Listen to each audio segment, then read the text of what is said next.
Hello everybody, and welcome to the news again this week. It looks like it's a busy week. A group of villagers from Community Development District 9 attended Monday's Wildwood City Commission meeting over concerns about a proposed boundary change for their district. Commissioners heard the first reading of an ordinance to add 9.7 acres to the district. They probably will vote on it later this month after a public hearing. The residents didn't speak, but were encouraged to ask questions of city staff after the meeting. CDD 9 is south of County Road 466A on both sides of Buena Vista Boulevard. CDD 9 includes the hacienda of Mission Hills and the village of Charlotte, Collier, Atwood, Fernandina, Gilcrest, Pinellas, and Sanibel. The haciendas of Mission Hills are located near the intersection of Morris Boulevard and County Road 466. The haciendas of Mission Hills were added to CDD 9 later and have no connection with other villages in CDD 9. The addition is along County Road 44A next to the village of Attram Dales. The developer plans 37 homes for the property. This won't affect you, only residents moving into the district, City Manager Jason McHugh told those at the meeting. He said the property was annexed to Wildwood more than a year ago. About $2.7 million in infrastructure improvements are planned, including roads, drainage, landscaping, and buffers. The landowner will pay for improvements, which will be maintained by the city and CDD 9. Completion is expected by 2034. A couple who once sued the villages over sinkholes has a new problem with another home. The home at 1500 Gadsden Place in the village of Sunset Ridge at Sunset Point was the subject of a deed compliance hearing Tuesday morning before the Community Development District 5 Board of Supervisors at Seabreeze Recreation Center. A complaint was received July 11 by community standards regarding grass and weeds in the landscaping beds. The property was brought back into compliance on October 14th last year. Another complaint was received April 27th regarding overgrown grass and weeds in the shrubbery beds. Another complaint was received October 27th regarding overgrown grass and weeds in the shrubbery beds. This time it was considered a reoccurring violation and the homeowner was issued a notice of public hearing.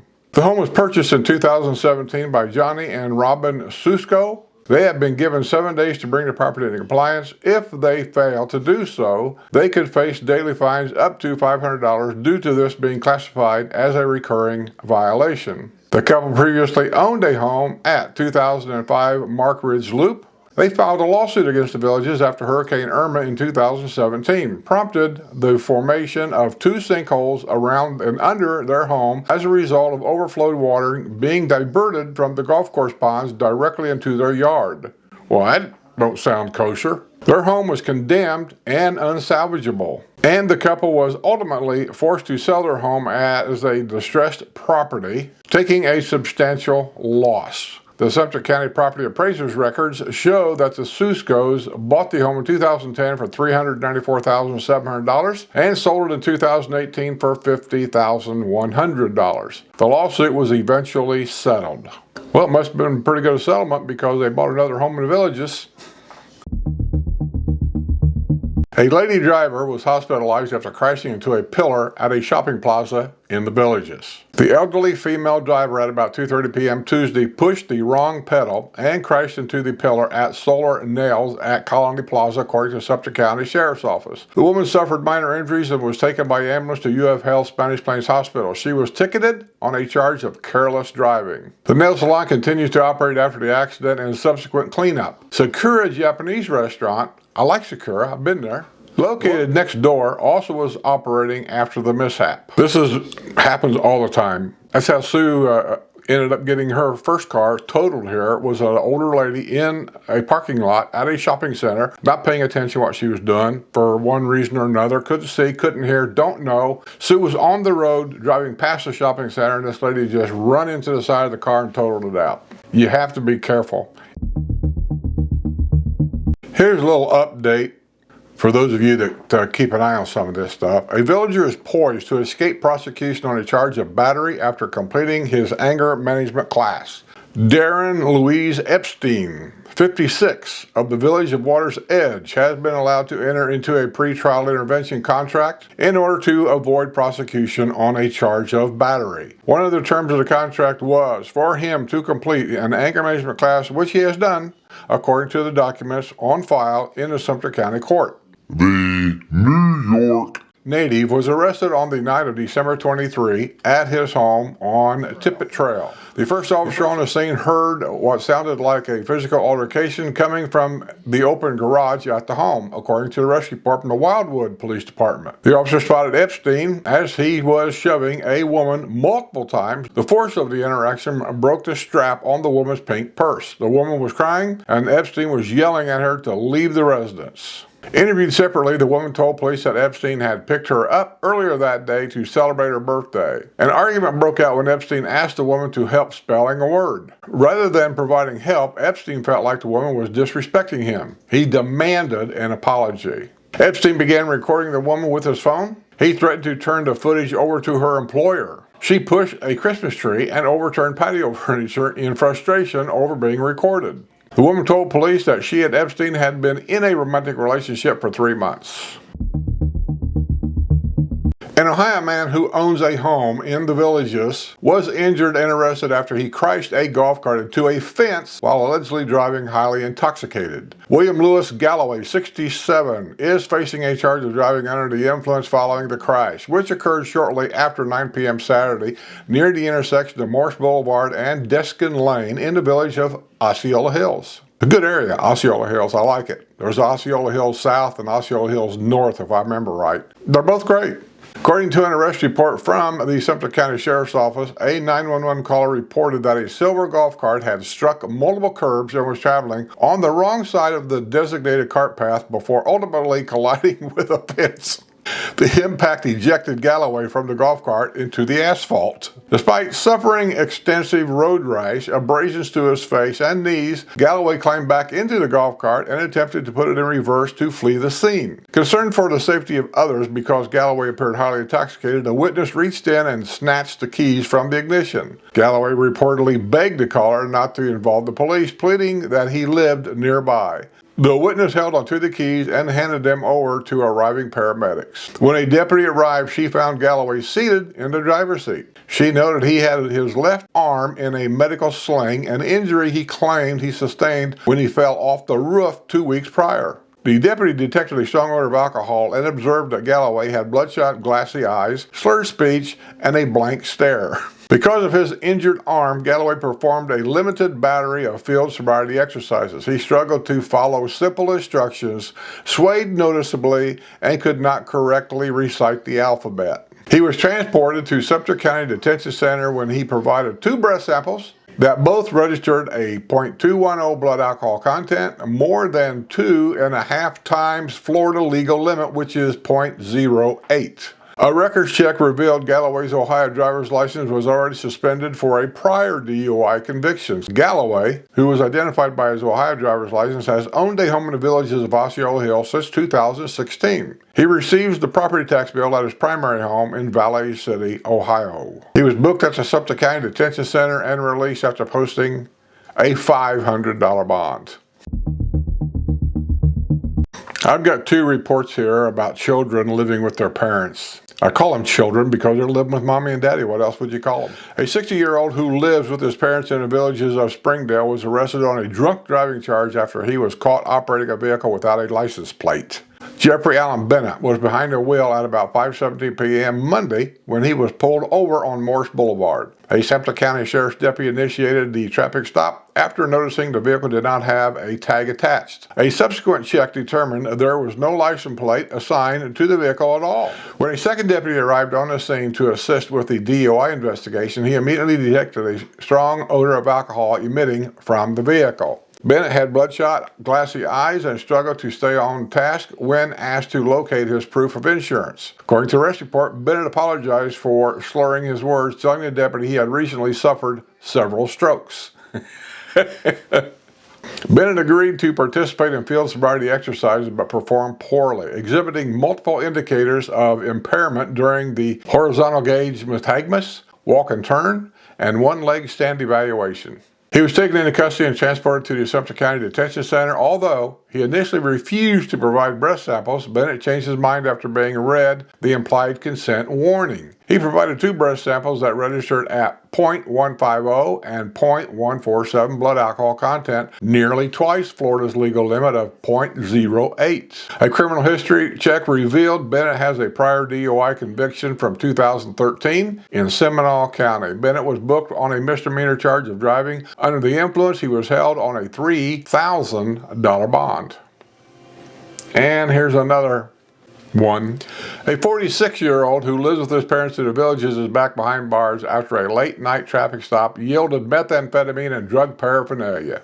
Jeffrey Douglas Quinn, who resides at his parents' home in the village of Hadley, was arrested late Thursday night by the Lady Lake Police Department. This marks another run-in with the law for Quinn, who was previously arrested earlier this year on a shoplifting charge. The latest incident unfolded at about 11:05 p.m. when an officer observed Quinn driving a red Kia sedan westbound on County Road 466. Quinn made an improper right turn into South Old Dixie Highway and failed to maintain his lane before eventually pulling into the Wawa parking lot on U.S. Highway 27 and 441, according to an arrest report. After Quinn exited the vehicle, the officer ordered him back into the driver's seat to conduct a traffic stop. The officer immediately noted that the 46-year-old was sweating profusely and appeared highly nervous. When asked if there was anything concerning inside the vehicle, Quinn vaguely replied, "I don't think so." As backup arrived, a corporal shining a flashlight into the car watched Quinn toss a white hollow pin with burnt residue out the driver's side window. The corporal also spotted Quinn pulling his shorts up and attempting to hide something underneath his left leg on the seat. Officers ordered Quinn out of the car and discovered a clear, crystallized rock-like substance resting in plain view on the driver's seat. The substance, along with additional smaller pieces found nearby, weigh 1.59 grams and field tested positive for methamphetamine. A subsequent search of the vehicle also turned up a piece of foil with burnt residue. Quinn was arrested on felony charges of possession of methamphetamine and tampering with physical evidence, as well as a misdemeanor charge of possession of drug paraphernalia. He continues to be held at the Lake County Jail. As the latest arrest, he has been considered a violation of his previous probation. I guess that means he don't get a bond. Seems like anymore that's all it is. Drugs, drugs, and more drugs. And if it isn't that, it's drunk driving and drunk driving and drunk driving. Jesus. Okay, I think that's going to be the news for today. Pretty busy for one day. Hello everybody and welcome to the news. A property tax referendum on the November election ballot is throwing uncertainty into next year's Sumter County's budget. Commissioners are expected to discuss the tentative 2026-27 annual budget at July workshops, and County Road Administrator Bradley Arnold told them Tuesday night that he will prepare for a worst-case scenario. The next fiscal year begins October 1.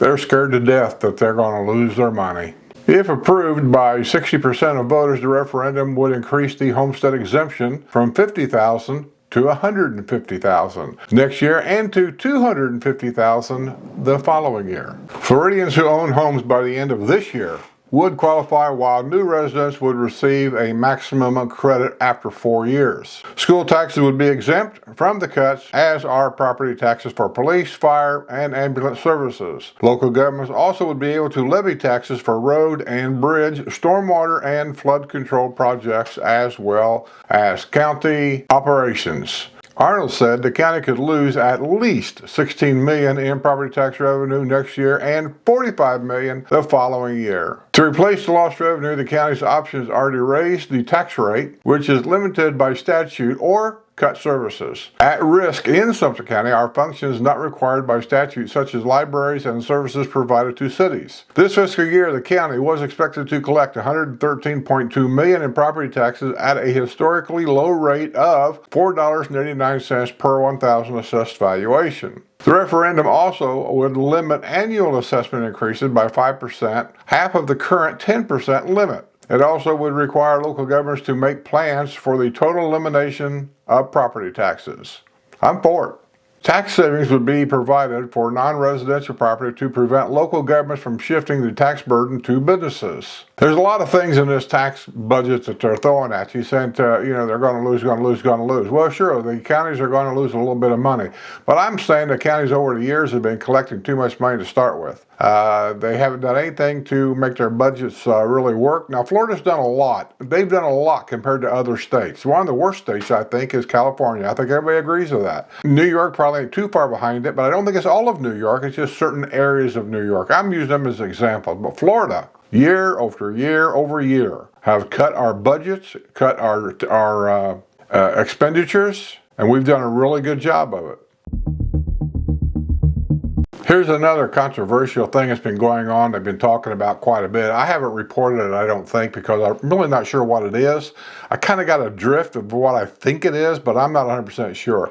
You out there, if you know, let us know in the description box exactly what this is. But I do know that what I'm reading here and what other people are saying kind of reminds me back in the day when they were doing fracking, and they kept talking about how safe it was, and people were saying they didn't want it. And now it's come out that the fracking has caused more problems than what it's even worth. So I'm leery about this one here. The heart of Florida's landfill's controversial permanent deep injection well won't be activated for at least 2 years, according to the officials of the Florida Department of Environmental Protection, otherwise known as the FDEP. Sumter County Commissioner Deb Butterfield and County Administrator Bradley Arnold discussed the landfill and the proposed well with 2 FDEP officials during a telephone conference earlier this month. They have encouraged FDEP to conduct an informational town hall meeting on injection wells. Matthew Knoll, Deputy Director of FDEP's Division of Resource Management, told Sumter County officials that the department supervises 236 active injection wells in Florida, including 152 municipal and 84 industrial wells, according to the report of the conference by Arnold.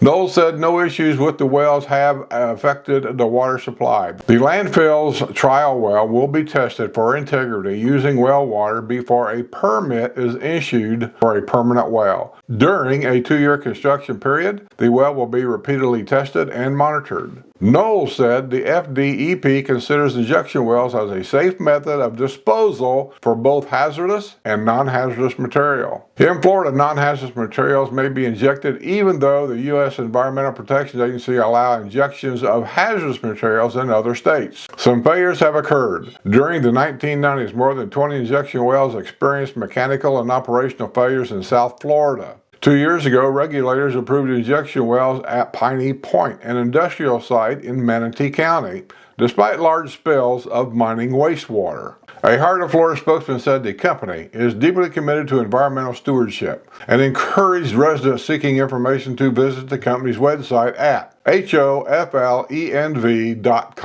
The Heart of Florida injection well will be used to lactate or runoff from the landfill. Without the 3,200-foot deep well, the landfill must truck the lactate to wastewater treatment plants out of the area. The Tracy's Point Community Club at Lake Panisovsky is the latest entity to raise concerns about the proposed injection well. In a May 27 letter, the club called for a thorough and review and investigation of current landfill operations and odor control measures. Officials in Sumter and Citrus counties also have expressed concerns about the well located near Lake Panisovsky, but within the Bushnell city limits. Area residents have complained for more than a year about the substantial odors coming from the landfill. An on-site composting operation, possibly an odor source, is shutting down this summer.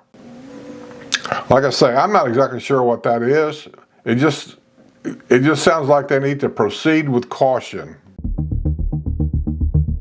A wanted man was arrested while sitting at an outdoor bar of a popular restaurant in the Villages. James Ralph Rayborn, 68, of Steinhatchee, was taken into custody at about 4:45 p.m. Wednesday at City Fire at Brownwood, Paddock Square. According to the rescue department of Wildwood Police Department, an anonymous tipster contacted the Sumter County Sheriff's Office to report that a man with an outstanding warrant was hanging out at the restaurant's outside bar area. Dispatchers ran Rayburn's name, date, and birth through a national database that confirmed informed there was an active warrant for his arrest out of Marion County. When officers arrived on the scene, they easily spotted Rayburn seated at the bar. He was secured in handcuffs without incident. The report noted that the active Marion County warrant was for contempt of court regarding a violation of an injunction for protection against domestic violence. Rayburn previously lived in Summerfield. Rayburn was transported to the Sumter County Detention Center where he was booked on an out-of-county warrant. He is currently being held without bond. A son is apparently having trouble keeping up his dead parents' home in the Villages. The home at 1569 Andrews Avenue in the village of Sunset Point was the subject of a deed compliance hearing this week before the Community Development District 5 Board of Supervisors at Seabreeze Recreation Center. The home was purchased in 2004 by Anthony and Annette Caruso, formerly of New York. They were married for 60 years before Anthony Caruso, who worked for many years as a supervisor for Con Edison, died in 2025. Annette Caruso, who enjoyed water aerobics and bocce, passed away in February at age 83 at UF Health Spanish Plains Hospital in the Villages. The couple's 56-year-old son, Philip Caruso, has been living in the home. On March 23, a complaint was received about overgrown grass. When community centers went out to investigate the complaint, other violations were discovered, including weeds, a bush growing into the eaves, and a driveway that requires pressure washing. The pressure washing requirement is not being enforced due to the drought. A deed compliance officer explained the violation to Philip Caruso, who blamed the lack of attention on the landscaper who had fallen ill. He made that up. He said he would work on the problems. That means he's not going to do nothing. I'm sorry I'm being cynical, but I've seen so many of these excuses, especially from kids living with mom and dad, and everybody says, well, maybe he's here to help them. Well, they're dead, and he still can't even keep the yard clean. When community standards returned to the home, some progress was noted, but there were still violations, including weeds and empty planter pots. During the hearing, supervisors noted that the home is located near the entrance of the village of Sunset Point and said they believe the poor condition of the home reflects poorly on the neighborhood. It's a dump, said Supervisor Mark Schweckert. Philip Caruso was given 7 days to bring his late parents' home into compliance. If he fails to do so, the district will maintain the property at a cost of $250 per occurrence. Totally up to you, son. An 82-year-old man was arrested after allegedly stealing a purse that a shopper left on a bench outside a Publix grocery store in the Villages. Ronald Russell Hawk, who resides in the neighboring Stonecrest 55-plus community in Summerfield, was taken into custody Wednesday afternoon when he returned to the scene of the crime at the Publix located at Spanish Plains Shopping Center. The incident began on Monday afternoon when a 67-year-old woman and her friend finished their grocery shopping, according to the arrest report from Sumter County Sheriff's Office. The woman sat down on the bench near the store's outdoor propane tanks, set her purse down, and briefly walked away. When she returned a few minutes later, the purse had vanished. Hawk, a New York native, was quickly identified as a prime suspect after deputies reviewed the store's surveillance footage. The video captured the victim leaving her purse behind. A short time later, at about 2:42 p.m., Hawk pulled into the parking lot driving a Ford utility vehicle equipped with a front license plate and a distinctive orange flag on the roof. Footage showed him exiting his vehicle empty-handed, walking over to the bench, and returned to his vehicle carrying a white bag that contained a dark object matching the stolen purse. He then placed the item in his vehicle and drove off. The stolen purse was described as a small Western-style tan leather bag with peeling around the zipper. According to the victim, it contained a significant haul valued at $920, including $400 to $500 in mixed cash. That's kind of unusual. Most people don't have cash here. A Samsung Galaxy cell phone with a custom painted case, a ViStar credit card, Humana and Medicare insurance cards, various doctor paperwork, and her driver's license. The case broke wide open on Wednesday when the detective spotted Hawk back at the same Publix on Bella Cruz Drive. This is all up by Spanish Springs, by the way. Hawk was taken into custody without incident and transported to the sheriff's office in Wildwood. After waiving his Miranda rights, he spoke to the deputies and reportedly admitted to being present at the scene. Hawk was booked at the Sumter County Detention Center on a felony charge of theft of $300 to $10,000 from a person 65 years of age or older. He is being held on a $2,500 bond. I don't know. A popular Oxford winery known for hosting concerts and weddings was slapped with a stop sale on raw fish and hit with administrative complaints during a recent health inspection. Whispering Oaks Winery, located at 10934 North County Road 475, was visited by the health inspector on Thursday, June the 4th. The routine inspection resulted in 5 high priority, 6 intermediate, and 8 basic violations, prompting the inspector to mandate a follow-up visit. The most severe infraction involved 19 packages of raw tuna that had been completely thawed inside their reduced oxygen packaging in a reach-in cooler. Because the packaging explicitly stated that the fish must be removed prior to thawing, the inspector issued a stop sale on the tuna. According to the report, this was a repeat violation that triggered an administrative complaint. The inspector also cited the winery for high priority cross-contamination risk, noting that raw shell eggs were stored above ketchup packets and a bag of frozen raw beef was resting directly on top of frozen vegetables. Another high priority violation was issued after bottles of bleach and perfume were found stored directly beside pitchers and packs of crackers near the kitchen's pass-through window. Staff members corrected the storage issue while the inspector was on site. Additionally, a live fly was spotted flying in the front of the kitchen. The establishment also faced scrutiny over its staff training. The winery was hit with a second administrative complaint because it could not provide proof of manager certification for Chef Paul, a repeat violation from a previous inspection in March. The inspector also noted that the food manager certification for another employee had expired in March 2024, and the facility could not provide proof of required state-approved food handler training for any of its current employees. Other notable violations found during the inspection included a can opener blade soiled with old food debris, a repeat violation, water leaking outside the lids of food pans inside a walk-in cooler, a pot of soup that was not properly dated, cracked floor tiles throughout the kitchen, 3 outdoor trash cans missing lids, and a greased dumpster sitting directly on the grass rather than a proper non-absorbent pad. Whispering Oaks Pines remains open for business, but will require a follow-up inspection from the state to ensure the ongoing violations are brought into compliance. Now I realize that's not in the villages, and if you don't live here, you don't know, but that is just outside the villages. And lots of people in the villages go there for a lot of reasons. They have a lot of music, a lot of different bands. You know, I've never been there, but it must be a great place because I've heard about it a lot. And I've always said, I try to report things that could affect the lives here in this retirement community. And that's one of them.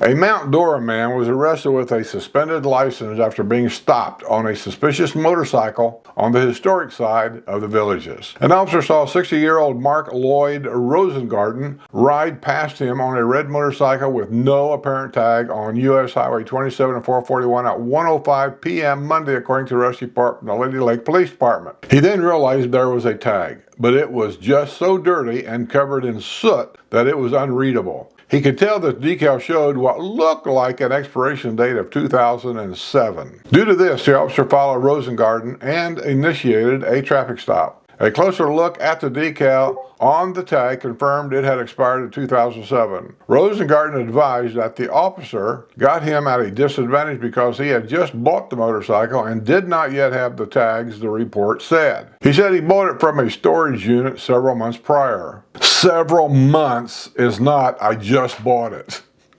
But spent all his money getting it to run. He did not have the money to transfer a title or register it. He added that the license plate on the motorcycle was on it when he bought it, the report said. So I guess that makes it okay. A subsequent check of Rosengarten's driving history showed his license had been suspended on August 11, 2025 for failure to pay. He had multiple prior convictions for driving with a suspended license, including one in August 2023, January 2022, August 2018, and August 2017.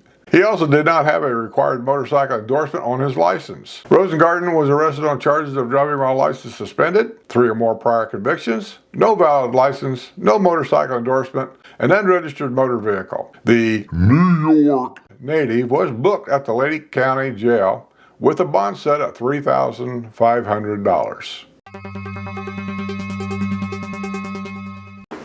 Let's have some more news. Firefighters responded to 2 separate dinner-time kitchen fires Thursday evening in the Villages. The first came around 5:14 p.m. regarding the appliance fire at a $2.1 million home located at 3539 Conservation Trail in the village of Pine Hills. I've been to Conservation Trail. I had a subscriber that had a house there, and we went and did a tour of his house. His name was Tom. He made custom ink pens, made me one. I still have it. And we met him at a Patreon lunch. Super nice guy, traveled the world, very interesting. I haven't heard from him for a long while, so I hope he's doing well. Tom, if you're watching, we miss you, buddy. You should come to one of our next Patreon lunches, if you're still a member. Engine 44 from the Village's Public Safety Department arrived on the scene first and reported visible smoke coming from the residence. Crews quickly pulled a line and extinguished the fire, which had been sparked by oil in a pan on the stovetop. You know, I've done that at my age, and I'm very aware of it too. Walk away and forget to shut the stove off. Old mines. Firefighter then removed portions of the drywall to check for fire extension. Even several minutes after the fire was extinguished, a significant amount of smoke was still billowing from the home's ridge vent.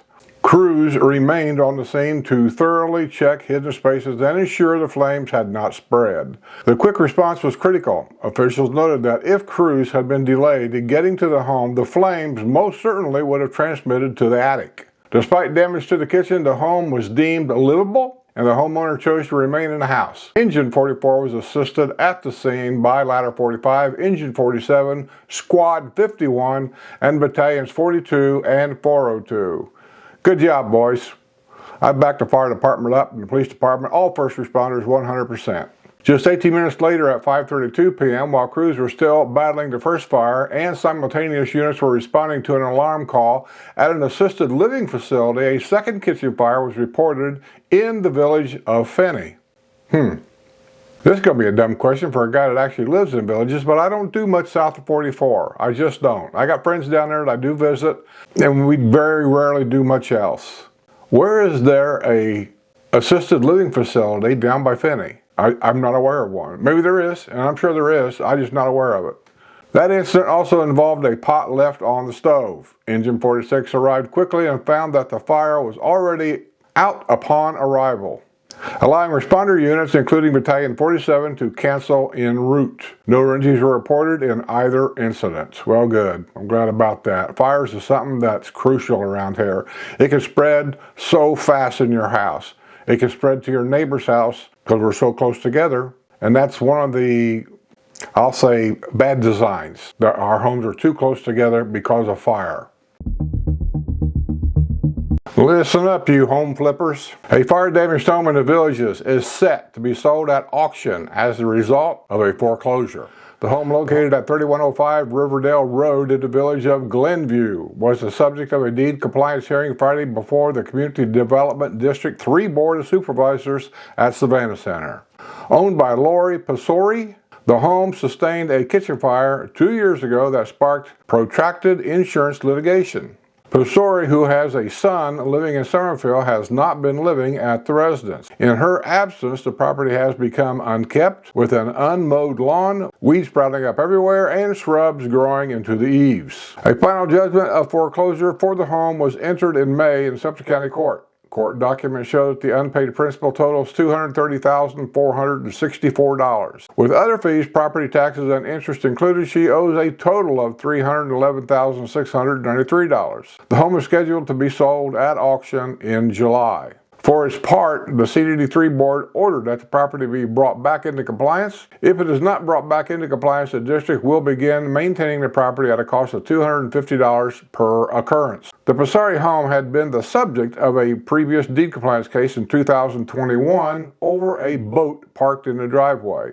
At that time, it was also noted that the grass was overgrown and the utilities were past due. I'm not sure what it's going to auction off for. Usually they try to start the bid off as close as they can to what the bank is actually owed. We'll see. A New Yorker is in trouble over the location of bushes at her home in the Villages. The home of Andrea Barbaro at 430 San Marino Drive in the village of Rio Ponderosa was the subject of a deed compliance hearing Friday in front of Community Development District 1 Board of Supervisors at Savannah Center. Barbaro, who bought the home in 2021 and spends part of a year in Brooklyn, New York, considers her home in the Villages her green space, according to testimony presented at the hearing. I'm sorry. A complaint was lodged March 17th with the community standards alleging that bushes at Barbaro's home have been planted in the road right-of-way. Paragraphs presented at the hearing clearly showed the violation. Do they not have easements and right-of-ways in New York? I'm just curious, and especially in the big cities. I mean, I don't know what they do in New York. I just know where I lived, this was the rule there too. Barbaro has indicated that she will be back in October and will relocate the bushes upon her return to the Villages. Well, they may not give you that much time, my dear lady. They don't care what your personal problems are. She said she will work with community standards to submit the proper application to the Architectural Review Committee. Supervisors agreed it probably wouldn't do much good to rush the bushes relocation project during a drought and the summer heat. Relocating those bushes in the middle of summer won't have a good outcome, said CDD1 Board Chairman Rocky Hyder. The board agreed to enter an order of enforcement requiring Barbaro to bring the home into compliance within 45 days. The supervisors did so knowing she was not going to meet the 45-day deadline and fines will begin to be imposed. However, the board could agree to forgive the fines at a future date. I didn't think it was going to give you to October to come back here and fix something. A fresh sinkhole has opened up in the Cameron Villas, putting residents on edge and prompting a massive emergency repair bill. The latest sinkhole made its debut Thursday on Victoria Lane in the villa community in the village of Calumet Grove. The ground opened up just as crews were using heavy equipment to lay down new pipe at the site of another sinkhole that appeared on May 24th at the intersection of Victoria Lane and Parledge Terrace. This is the third sinkhole ground collapse in the past year. Oh, not sinkhole / ground collapse. I can almost guarantee you if this is the one I'm thinking of, it's a ground collapse. They had a broken pipe.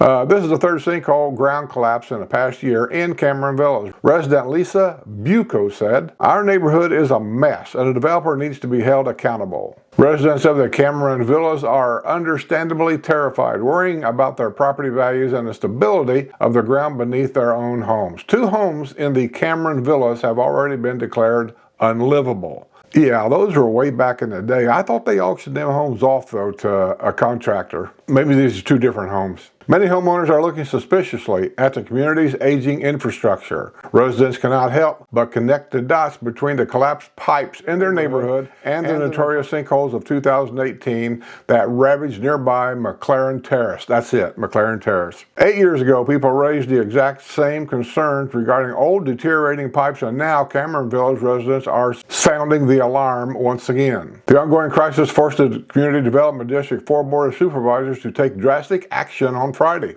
The board voted to spend $517,220 on emergency pipe repairs in the Cameron Villas. To help fund the repairs, CDD4 Board Chairman Cliff Weiner announced that the board made the painful decision to raise the maintenance assessment paid by residents by 25%. "We are trying to be proactive," Weiner said. Due to statutory requirements and the timing of the budget process, CDD4 was under a tight deadline to set the 25% increase. However, the board will still have time to lower that percentage before the final budget is approved in September if financial conditions allow. This is not the first time residents has had to foot the bill for a major ground collapse. In 2018, CDD4 raised the maintenance assessments by 20% to cover the fallout from the McLaren Terrace sinkholes. Yeah, most of these reported so-called sinkholes that I've told them before, I frown at some of the wording that they use in these articles about sinkholes. They call them sinkholes. Everything's a sinkhole, and most of the time, I don't know how many, 65% of the time, 50% of the time, whatever, but it seems like most of the time, it's not really a sinkhole. Not a natural sinkhole. It's a man-made one. A pipe broke. Water washed the sand away. Then the ground collapsed. That's what they're calling sinkholes. Bewildered sandhill cranes are wandering a neighborhood following the destruction of their nests in a damaging mowing incident in the Villages.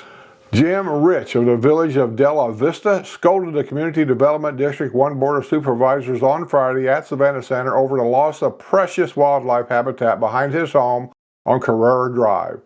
The area known as Grass Pond is part of a large Mark Gary Morris preserve on the Tierra del Sol Championship golf course. Rich and his neighbor were horrified in May when the wetland drained by a recent drought was mowed to the bone. The next day, resident Dan Mahoney drove his golf cart over the wooden bridge that spans Grass Pond. Typically, he would spot up to 20 cranes in that area. They were all gone. Now residents say the displaced sandhill cranes are desperately trying to find some refuge in their neighborhood.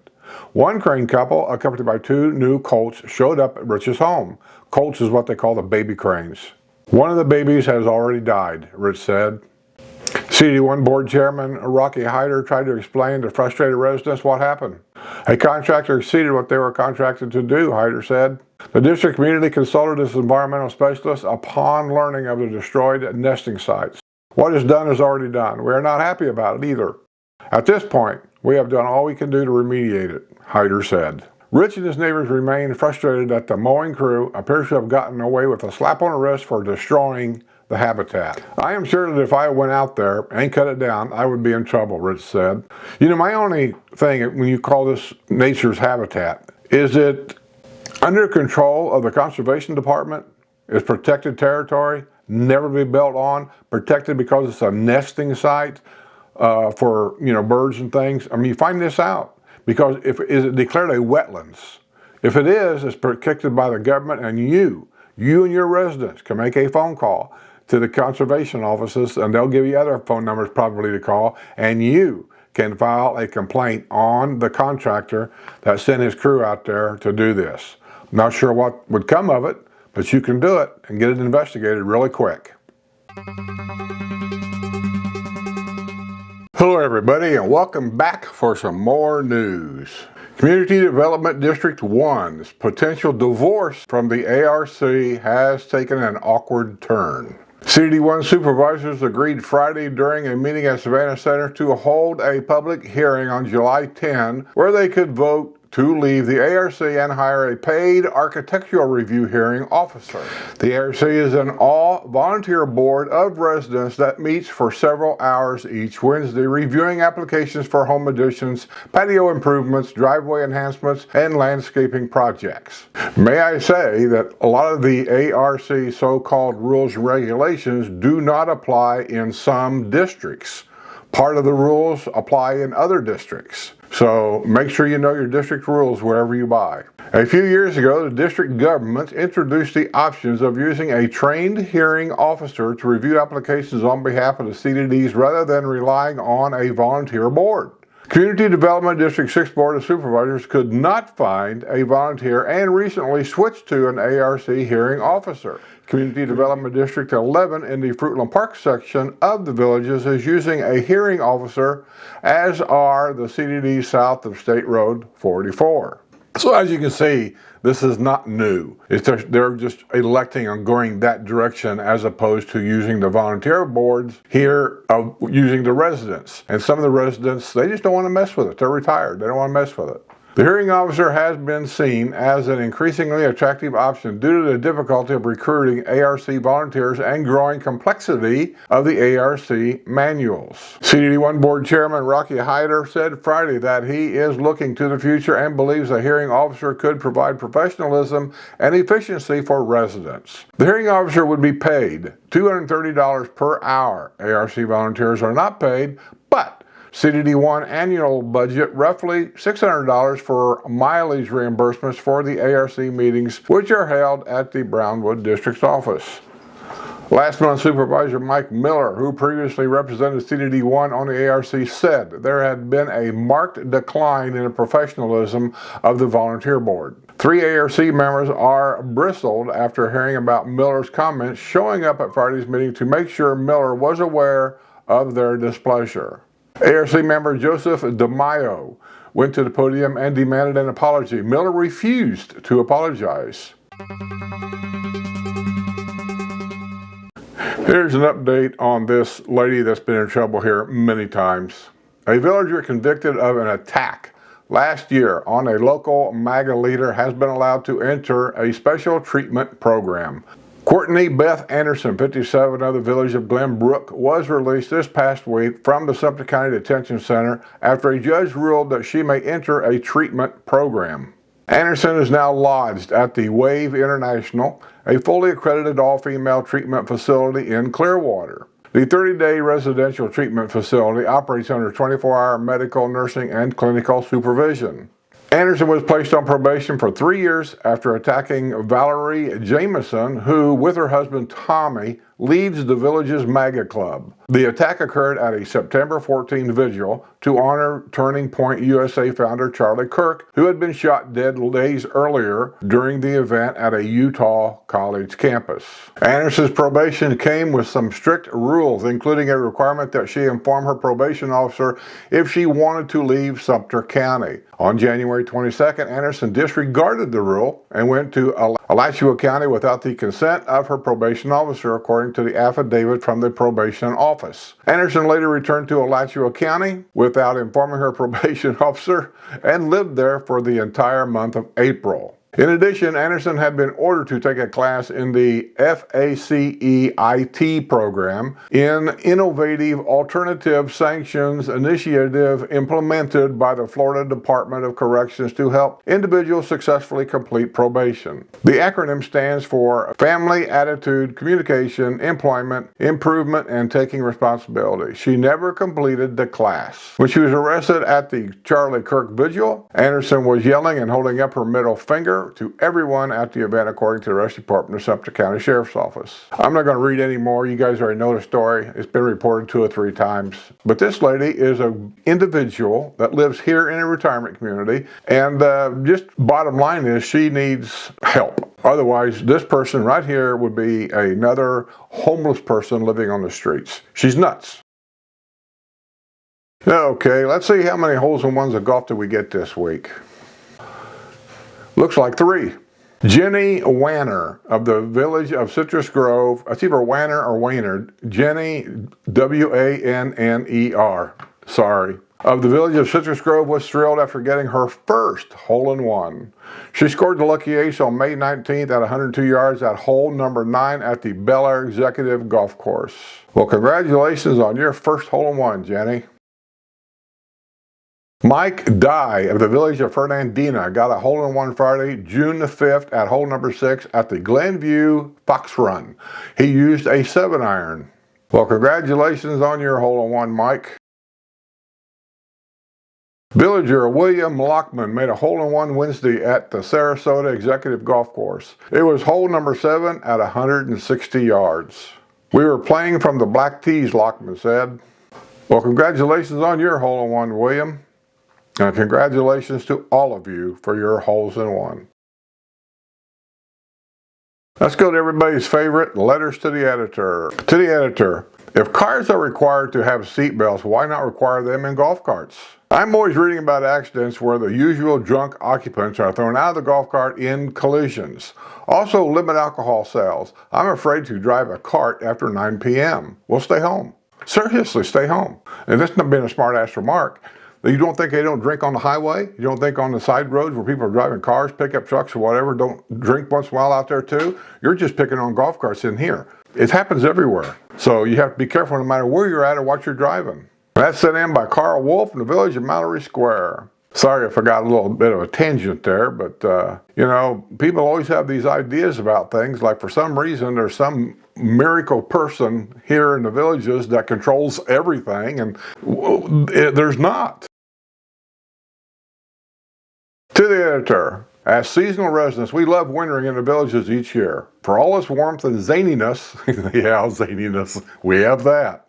There is simply no place like the villages. You know, people say that all the time, there's no place. I don't know how many places you've ever been. I've been to quite a few from here to California and back in different places, mainly because of my trucking travels. I've seen a lot of it. This place isn't unique. That's how you kill rabbits, by the way. You sneak up on them. But it's bigger. That's the main thing. It's bigger. And in Florida, it's the biggest. It's not the only place like this. We have been heading south for more than a decade and have watched and winced as the villages has changed dramatically. That part is 100% true and correct. If you haven't been coming here for say 10 years or more, then you don't know the difference. You don't see what's been changing and how the direction's just going that a lot of us, we're just not too sure about. We have become creatures of habit and tend to return to the things we like. Same pool, same square, same restaurants, same Publix. Absolutely. We're all that way, creatures of habit. To tell you the truth, we didn't even venture down to Eastport this past season. Too much hubbub for us. My only complaint about Eastport, not the way it's designed, that's a personal opinion really, is where restaurants are, how the buildings are built, the design factors around here and there. Square, entertainment center, what's the difference between the two? I don't know. My whole opinion from day one has always been the school. I am not going to retire and live in an area where there's kids everywhere. Nothing against kids. I had kids, grandkids. We raised our kids and we helped raise our grandkids. So me raising kids, I'm done. I don't want it anymore. And if that sounds terrible to you, then so be it. But that's just the way I feel about it. And the village just keeps on building and building. When is enough enough? It's never enough. You know that when you're greedy for money, you want to make money, that's the way businesses work. That's the way corporations work. And the villages is not just one corporation. There's many corporations put together. Land corporation, the real estate companies, all these different companies, the newspaper, all that's part of the villages and the developer. And now that we've lost the original developer, he's gone, and we got this new developer, supposedly. The original developer is probably playing behind the scenes. I don't know how all this works out. I got to do a news update because I got a letter from my inside person letting me know where the bankruptcy is at today. And I need to really do that update and get that out there. It's just that I've just been bogged down quite a bit with all the different things that I'm doing. Many people are complaining that the villages has lost that small hometown appeal. I say you can still find it. If you choose to live within your bubble, within the greater bubble, that is the villages, at least for now. That's sent in by Chris Alden, a snowbird. Chris, you're right on about everything you got here. I can't correct anything. I can only throw my opinions in about it. The small town feel is gone as far as I'm concerned, because I go back 20 plus years being here, and it's gone. It's not like it was, no. Things have changed a lot. Once they focused on a retirement community, kind of. And then where it all started to change in my mind, and just in my mind, is when they took away the golf cart community signs all around the villages, and then announced that our golf cart trails, I still call them that, are going to be called multimodal trails. And people were asking questions back then, what's that? And I think that was the start of their downfall right there. And then in my mind also, building the school down there, I'm done. This is where I'm going to stay. Only time, if I move to another house in the villages, it's going to be because it's a deal somewhere and I'm going to cash in on a deal. But other than that, I'm here and I'm not going anywhere. And if I do move again, it's probably going to be out. Where? I don't know. I say that knowing I'll probably not go anywhere. I'm getting too old. But the small town appeal, as you say, is gone.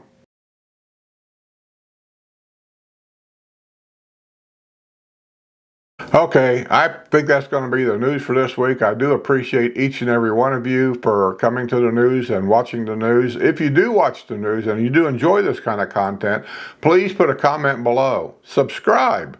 That's the number one thing, subscribe. There's also another thing they've got on there. I can't remember what it's called now. Hype. H-Y-P-E. There's a hype button below the video. You can hype it.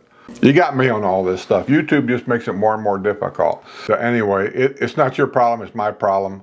I'm just letting you know that things get changed all the time, and when they get changed, I have to change. I have no choice. I get perturbed with it myself. If you're not a member of Patreon, for $2 a month, you get all this early. And you get all this with no commercials whatsoever. I don't need a commercial on Patreon because I got your $2 a month. The levels on there are 2, 5, 10, 15, and 25. You can join any of them. The reason why I say $2 is because everybody gets the same thing. So just join for $2 or $5 or whatever you want, whatever you think it's worth.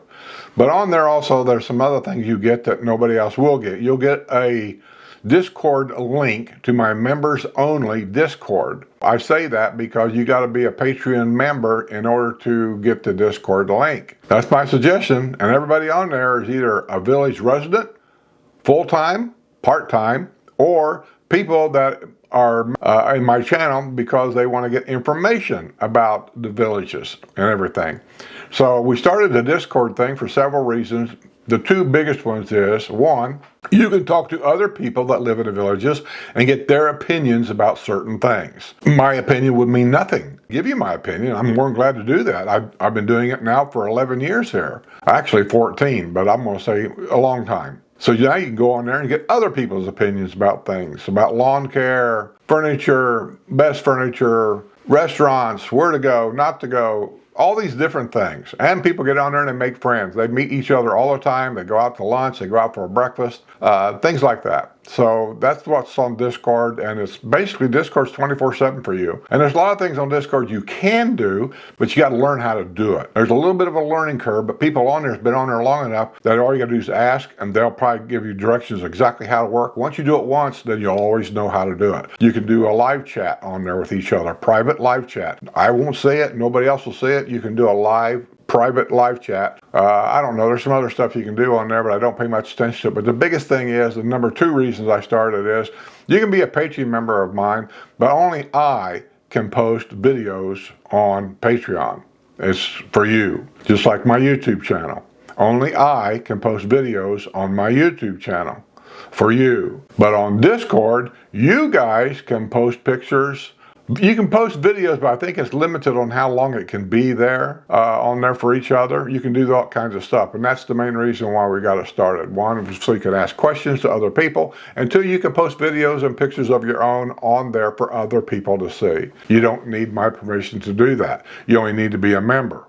So, hope that helps. Sponsors, I got them on here. You guys seen them 100 times, but they're always on here or there. Support them if you can. Cartwork. There might be a little confusion about what Cartworks is. They're a custom cart factory. So if you've got something on your golf cart you'd like to have done that you can't find somebody to do it, Cartworks will do it. So if you want any work done on your golf cart, they can come to your house. You can go there. You can take stuff to them. They'll fix it for you or do whatever you want done to it. And then you can go over and pick it back up. It's just in Ocala. It's not a very hard place to find at all. And the people are super, super nice, super great. And when you get there, tell them a Skip said hi. That's the only way they know that their sponsorships of my channel even work. Give them a call. They're great people. They got a website. It's all on the video. So go there and look. And with that, I just want to say thanks for watching. Thanks for subscribing. And thanks for joining our channels if you do. We do appreciate it more than you know. And with that, I'm just going to get out of here and say, be well, stay safe, stay aware, be aware. And don't leave your key in that golf cart. This week's news is brought to you by my YouTube and Patreon members.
I hope you enjoyed that. Hey, if you did, don't forget the comments below and don't forget to subscribe. It's totally free, doesn't cost you a thing, and it helps the channel out a lot. I can't do better unless you subscribe. So thanks for watching. Thanks for commenting.